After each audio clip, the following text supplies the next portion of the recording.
I wanted to tell a personal anecdote about my journey, starting out and how I've ended up where I've ended up. Before I go into that, I wanted to just say a couple things. Firstly, I wanted to do something that's slightly unconventional. I wanted to do a shout out to something that was formally announced here yesterday, which was a shout out to Elon Musk and the Tesla R&D Center in Athens for showing faith in our country and showing that we can do these things and showing that it only takes a few of these stories and commitments to help us regain our confidence and show the world what we're truly capable of. And I think it's fantastic. And I'm going to talk a bit about what we're doing from a Google perspective. And secondly, as you can see, I'm Greek, but I'm going to do my presentation in English as well, but out of respect to the Greek-speaking people in the audience, because my Greek isn't fantastic. So I may go back and forth. So my name is Steve Vranakis. I run the Creative Lab in London at Google. I was born in Canada, and I come from a small village in Crete, in Sfakia, called Kalikrati. Okay, my parents were immigrants, and like many people who left about 50 years ago, they arrived in Canada, in Vancouver, where I grew up, with nothing. Okay, they couldn't speak the local language. They had very little money. My father was a laborer. Okay, I saw firsthand the power and the transformative effects that technology could have on people's lives, regardless of who they are or where they come from. I had this thing inside me. I think by today's definition, we call it creativity. When I was growing up, I think, again, my parents struggled to see why I would do these things and draw these things and wear these things and listen to these things. So I struggled to harness what was inside of me. But when I was old enough to learn about technology, when I was old enough to get onto my first Mac, I learned that I could harness these creative capabilities through a computer, and I became a designer. And then in 1993, when I got onto the internet for the first time, I was able to understand how I could share these ideas, how I could influence people with these ideas, and how I could learn about other people through these incredible things like the internet. So technology, as you can see, had a massive impact on me and my life. So today I want to talk about two things that we are doing in support of Greece in the effort to bring the positive effects of technology to everyone, because that's what we believe, that everyone should benefit from technology. They should learn, they should build better lives with technology. Firstly, I want to talk about culture and what we're doing in the tourism sector. Everything from taking the Acropolis Museum online to the Patmos Monastery in Street View and Gigapixel. People are able to discover Greece's culture from anywhere in the world. Okay? Outside, we have a little pop-up lab where you can see these things firsthand, and I'd love for you to go out there and experience these things because they're really, really special. Now, why is this important? It's important because 30% of online searches for Greek tourism are about culture, our culture, okay? There is a direct correlation between our culture and tourism driven by technology. This develops into thematic tourism, which goes on to drive more visitors to Greece and extend the season beyond the summer and throughout the year. This is incredibly important. I want to share something that my team did, and this isn't Greek culture, but it's something that can show the potential of what we could be doing. This is actually dinosaurs. I want to show how we used technology, how we used virtual reality to bring back to life some fossils at the Natural History Museum and the Natural History Museum in Berlin. And I want to show the potential of these types of technologies because I think that we need to support museums. We need to do all these sorts of things and give our ancient relics a new lease of life using technology. So can you please play the first video?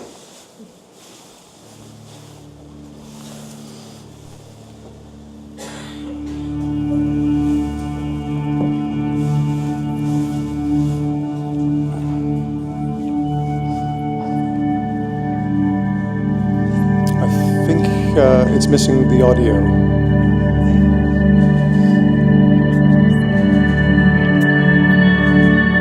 I can talk you through. I think there's a song playing over it, but this is, the first one was the Natural History Museum in London. This is the Natural History Museum in Berlin. And as you can see, the fossils are coming back to life using VR. This is a shot of how we brought these objects back to life using LiDAR scans, lasers, pinpoint technology. These are the rendering of the models. And I think, again, you need to understand the context of this. This is the production process. I remember I was in Crete on holiday when I had to review the different colorways of what the dinosaurs may have looked like. But the context of this is, imagine standing up in the space and putting, I think it's like $5 headset, a VR headset, like a Google Cardboard headset on, and being able to watch these things come to life in front of you. What could we do with some of the incredible things in this place where we are today across all of Greece? So you can see these things outside.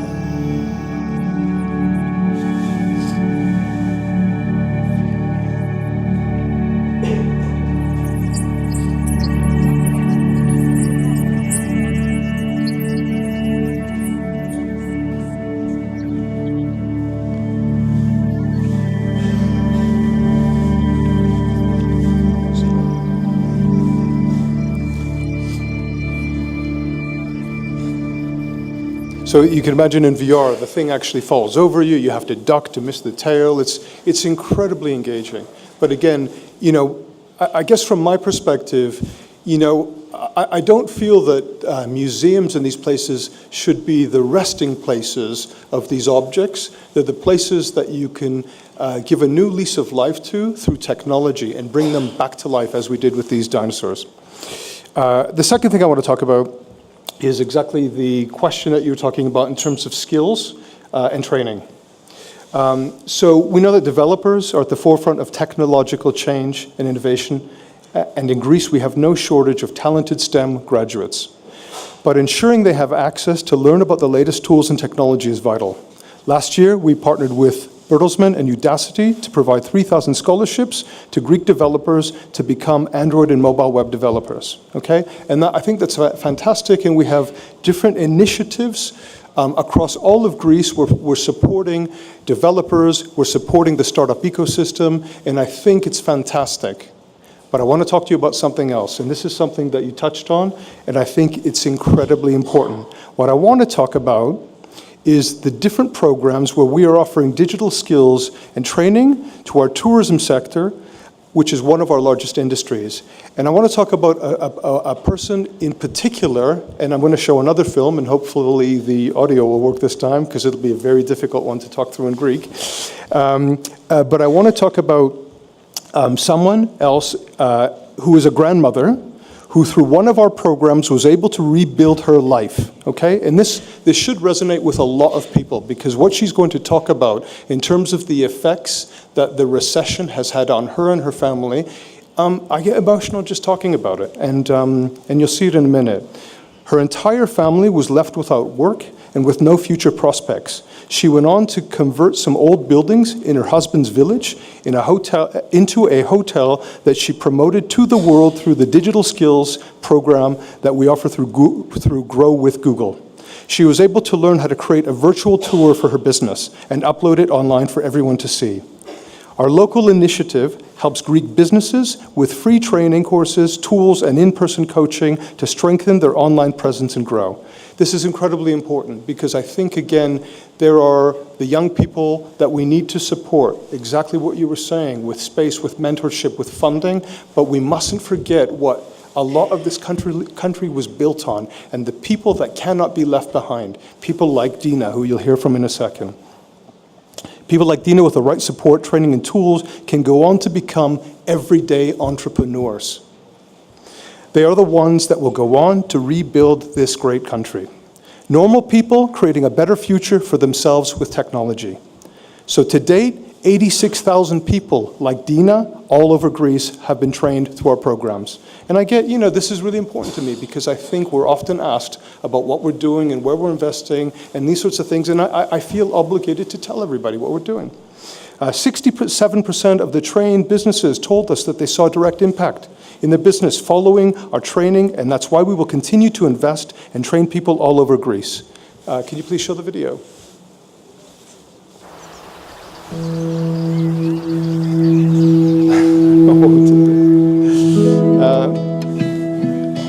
At least it has subtitles.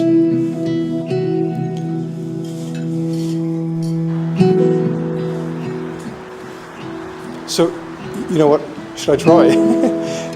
This is the story of Dina. And as she says, she lost her job, her husband lost her job, her daughter lost her job, her son-in-law lost her job.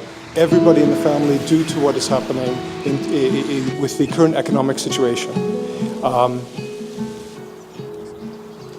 She felt like she was adrift in the ocean, lost. Knowing that there were no future prospects or opportunities in Athens where they were living, they decided to go back to the village where her husband is from in Santorini. And it's a village, and what's important about it is it's off the beaten track. It's not classic Santorini that we know. And they went and they converted these old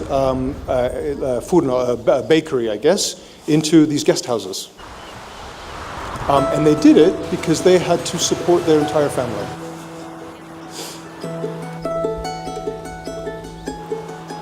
So they created this space with the little money that they had left. Is this helping at all, me annotating over it? So these are the... I think it is helping, yeah. Okay. A bit. Wait, why don't you translate it in Greek? No, stick to English, okay. No, don't give me that task. Okay, everything was in ruins. It was a very difficult situation. The weather wasn't great. It was a very difficult thing, but everybody was relying on them. As I said, the whole family was unemployed. This is incredibly important. The people in the village welcomed them like family. They helped by giving them reclaimed windows and doors to help them build the space. So a lot of it was recycled because, again, they didn't have very much money. They opened the hotel. And then there was a moment where one of our digital trainers, Antigone, went to the village and started teaching people about the technology and what she could do in order to be able to tell the world, to capture the imagery, to upload the imagery, to help promote what they had to the world. And she's teaching Dina, a grandmother, how to use 360 cameras. And this is like, it's really weird for me. Sorry, I shouldn't do these anecdotes over the video, but you know, I work on wearables, I work on IoT, I work on self-driving cars, I do these sorts of things. This is incredible because this is what we should be really thinking about. That was the back of my head in that shot. But I think that what has happened is she has created a space that has had a knock-on effect on the rest of the village. You're seeing that when people come and stay in her home, her guest house, they go on to eat in the local restaurants. They go on to buy produce from the local farmers. They use local taxi companies. And that's what we do. We create these ecosystems. And it's an incredibly important thing to be behind. So here's to Dina and the millions of other people helping to rebuild Greece. So I just wanted to end with one final thing. At Google, we believe that technology is and should be for everyone, because everyone is capable of doing amazing things like Dina, but there are often and sometimes obstacles that prohibit them from doing so.